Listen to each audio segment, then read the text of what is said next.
Bon matin tout le monde! Aujourd'hui, je voulais vous parler de comment on se prépare à faire de l'écothérapie ou de la photothérapie. Aujourd'hui, je suis vraiment venue dans un endroit où est-ce que je peux illustrer en fait ma première image que j'ai envie de vous donner pour aller faire de l'écothérapie. En fait, c'est de choisir vraiment un endroit où on a l'impression qu'il y a un chemin qui nous appelle.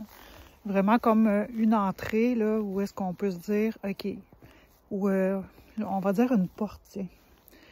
Où est-ce qu'on peut se dire, ben ici, vraiment, j'ai comme une invitation à entrer dans la forêt. Puis je dirais qu'on rentre un peu comme quand on rentre en fait dans une église.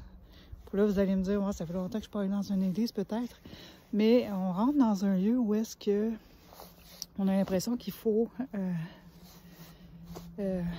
murmurer, où est-ce qu'il faut parler bas, où est-ce que tout ce qui est à l'intérieur est sacré et important. Donc quand on rentre dans la forêt, on s'imagine une porte où on laisse en fait derrière tout ce qui nous tracasse, tout ce qu'on a à faire, tout ce qu'on aimerait faire, qui n'est pas urgent. Donc on se dit ça peut attendre. Quand j'aurai traversé cette porte-là, ben je serai vraiment dans l'instant présent, dans le ici, maintenant.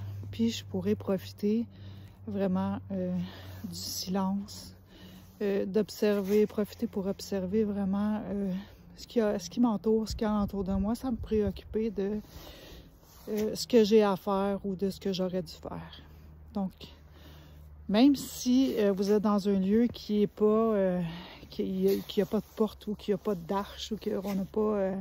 vous pouvez vraiment imaginer que vous passez une porte, puis à partir de ce moment-là, le temps que vous avez en avant de vous, en face de vous, vraiment c'est du temps pour profiter, pour faire de l'écothérapie, pour faire de la marche contemplative ou sinon vraiment juste respirer, aller au rythme de la respiration. Profiter pour garder ce qui vous entoure, mais vraiment être dans le moment présent et pas dans ce que j'ai à faire plus tard.